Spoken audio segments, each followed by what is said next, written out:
I have a lot of questions and a lot of doubts in my government when it comes to investigating this. Not you. I think you're a credible guy, Eli. So tell us what you know and what can we know as the American public.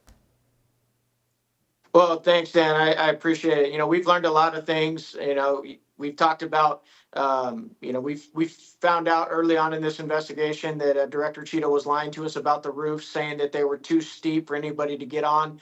Yet when we go to the site and look at where the snipers were actually set up, they were actually set up on pretty steep roofs that I, as a sniper myself, wouldn't want to set up on top of because they'd be extremely uncomfortable. We found out the Secret Service is extremely resistant to any innovation at all in technology with weapon slings, the type of weapons that they're carrying, using drones, anything like that. We've also found out that the Secret Service is absolutely not in a better spot with Director Rowe, getting a promotion.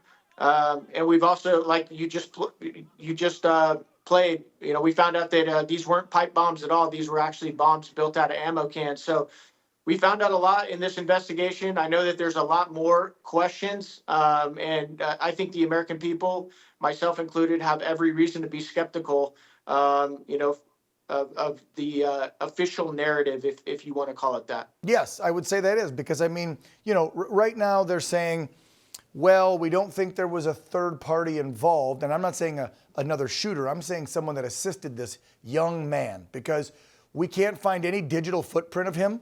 That's very odd that a 20-year-old wouldn't have Instagram or Facebook or Twitter or something.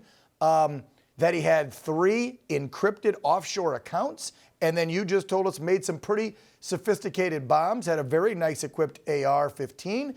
And yet the day of, then our government, after the shooting, tells us, well, there was some plots from other foreign governments. So, of course, that's going to direct our mindset to say, did a foreign entity push this kid?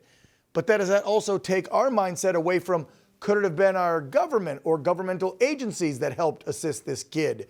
A little agency that a lot of folks think had something to do with the JFK shooting back in the day.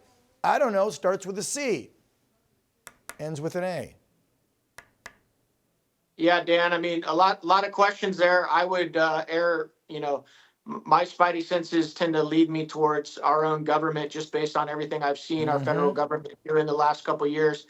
There is something interesting that a whistleblower told me, though, Dan. I want to break it on your show.